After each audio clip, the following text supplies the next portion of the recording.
Hell Let Loose, the highly anticipated World War II simulator based on the European front, finally released into early access on June 6th. D-Day, I got my hands on it, played it a few hours, and now we're going to talk about it. Flash out.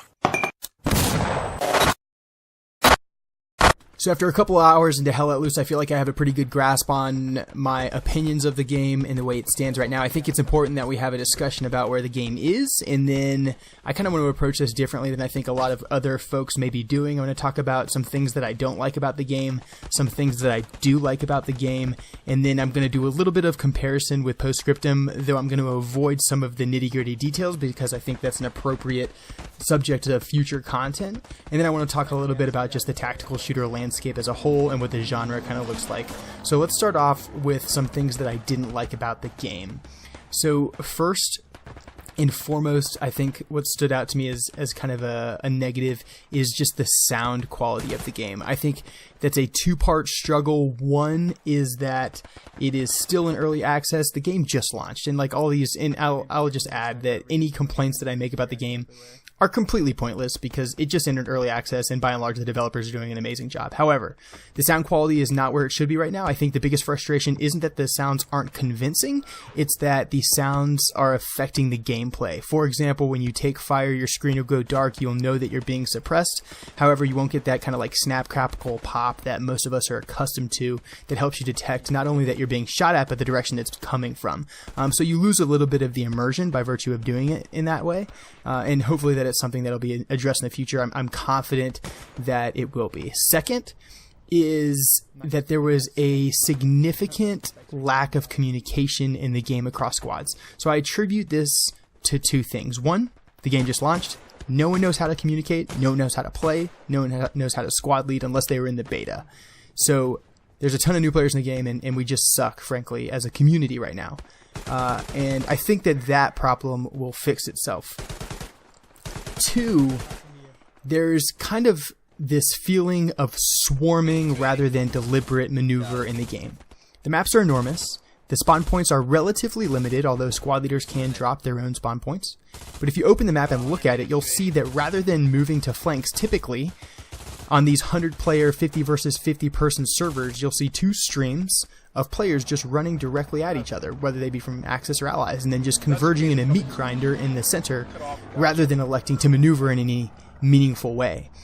So not only is there a lack of communication within squads where you'd expect a squad leader to take charge and lead that squad, but there's a lack of communication across teams where you'd expect the team commander to be providing some direction or guidance to these squad leaders and telling one squad perhaps to establish a base of fire while the others move around to flanks. The result is a convincing and violent gunfight, which can absolutely be entertaining, but it is also a meat grinder that isn't very rewarding from a strategic or tactical perspective.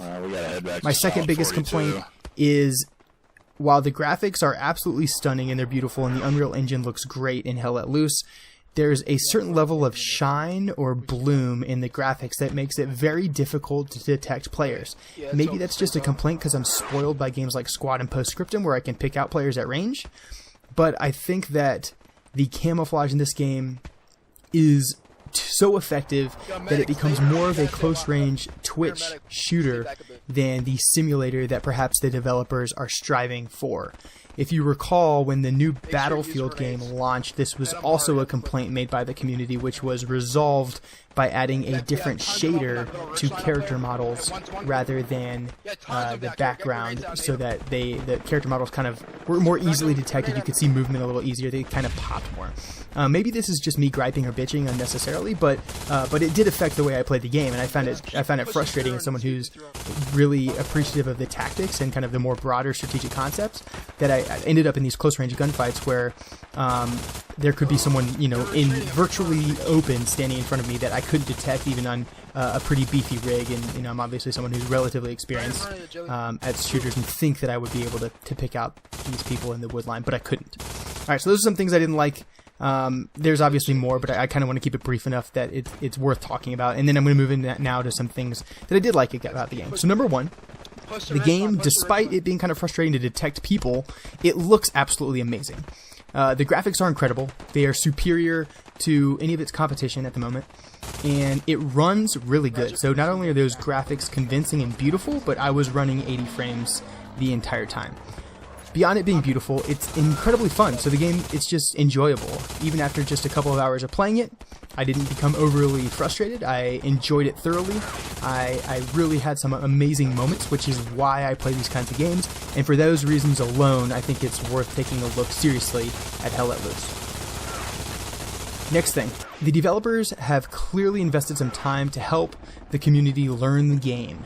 So it is relatively polished and intuitive. The UI is really easy to understand if these are kind of games you like. It's pretty intuitive to kind of pick up and learn as you go. And on top of that, there's also a pretty beefy written tutorial section on the front end of the game. So before you ever spawn into the game, you can go to the tutorial section, read how the game is played, and then take that knowledge with you into your very first game, so you're not starting with a blank slate. And I think that Hell Let Loose does that in a way that is superior to other titles that are similar to it. And then perhaps most importantly, even though I only played for 2 to 3 hours at the time that you're seeing this content, I had some really fun and authentic and compelling moments, which is the reason that I play tactical shooters and simulators, because they are convincing, epic digital stories. So the 3 moments that I'll talk about: first, I was playing Saint Marie du Mont as a rifleman, and I ended up separated from the majority of my squad and moving with one other player through the open. He had a 30 cal machine gun, I had an M1, and we did a really good job of kind of supporting one another, suppressing some Germans across an open field and maneuvering. And it was just really authentic. It looked beautiful. It was the first time I was on the map. Because of that, I was very immersed by it, and I enjoyed it. The second one was as a machine gunner of a squad in the Hurtgen Forest map. We managed to flank around the entire enemy team. My squad leader took charge. It was the first really coordinated communication that I had observed in the game.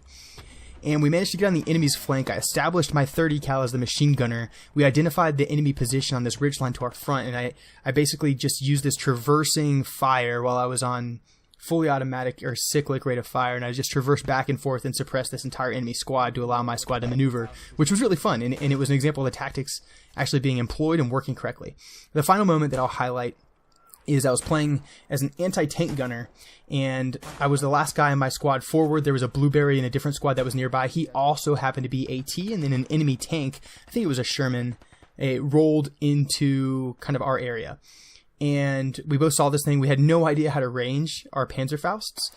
So we closed the distance, we got very close, and we fired simultaneously to destroy this Sherman. So those are all really rewarding moments that I enjoyed in just a couple hours into the game. And if that's possible for a brand new player to enjoy, I know that over time, as everyone's skill level continues to increase, that those moments that are so convincing will happen with more frequency, and the game will become more fun. Now let's talk about how this game compares to Post Scriptum. So I'm not going to say one's better than the other. I think that's unfair. I'm not even going to tell you which one I prefer, because I also think that that is unfair, but I will do that in more detail potentially in the future. What I'll say is that this game is very different than Post Scriptum. The goals and objectives of the game are very different. This game, Hell Let Loose, aims to be a little bit more accessible, I think, to the average player. For that reason, I think that it will probably be more popular, and I think it will probably sacrifice some realism to do that. I think most people are okay with that. This game reminds me of a World War II version of Rising Storm Vietnam, although it's clearly on a much grander scale and aims to do slightly different things, but it feels a lot like Rising Storm Vietnam. I think Hell Let Loose is significantly more chaotic. There's a lot more people moving around in close proximity. Because of those large groups of people moving around in close proximity, the maneuver becomes much more swarmy. It is much less likely that you will find yourself maneuvering alone with your squad to accomplish an objective in Hell Let Loose, whereas in Post Scriptum, that is what you will be doing most of the time. So in Hell Let Loose, you are much more likely to be moving as one blueberry in this large swarm of players that are attacking an objective. And as Post Scriptum, you're going to see a lot more, I think, small unit tactics. And it's really just a preference thing. One's not better than the other. It's a preference thing. I will say that despite feeling kind of swarmier in this large group of people, I felt much more alone in Hell Let Loose than I typically do in Post Scriptum, where I feel like I'm a member of a team that's communicating very frequently. So even though there's all these other players around, it feels kind of it feels a little bit more arcadey, although I hate to attribute a word like that to Hell Let Loose, because it is by no means an arcade shooter. So that's just kind of just a baseline comparison between Hell Let Loose and Post Scriptum. And finally, let's talk a little bit about how the tactical shooter and simulator landscape looks right now. Bottom line, it is a great time to love tactical shooters. We have Rising Storm Vietnam, which just released new content. We have Insurgency Sandstorm, which is releasing new content frequently and bragging about it. Squad version 1.4 just dropped. And we also have Post Scriptum that just got a new map. And by the way, they are also in the middle of a free weekend right now, and their player base has climbed up to near 1K during that free weekend. And then, of course, we have Hell Let Loose release. We also have games like Ready or Not that are on the distant horizon. And we also know that the Rising Storm team is already working on a new game based in the Cold War era. So bottom line is if you're a gamer that likes tactical shooters and simulators and the pace of those games and the realism associated with it and the teamwork and the communities behind them, it's a good time to be in this genre. I think ultimately games like Post Scriptum and Hell Let Loose coexisting leads to competition, which boosts the player base of the entire genre. It leads to better products and in more people involved in this community, and overall just more fun. And it's a great time to be a tactical shooter player. I'm certainly glad that we have all of these options right now. So the purpose of my channel is to tell epic digital stories. One of the ways I do that is through tactical shooter gameplay in games like all of the ones that I just mentioned. If that sounds like something you're into, if you enjoyed this content, you want to see more stuff like it, I really encourage you to subscribe to the channel. I greatly appreciate you watching this video, and I will see you in the next one.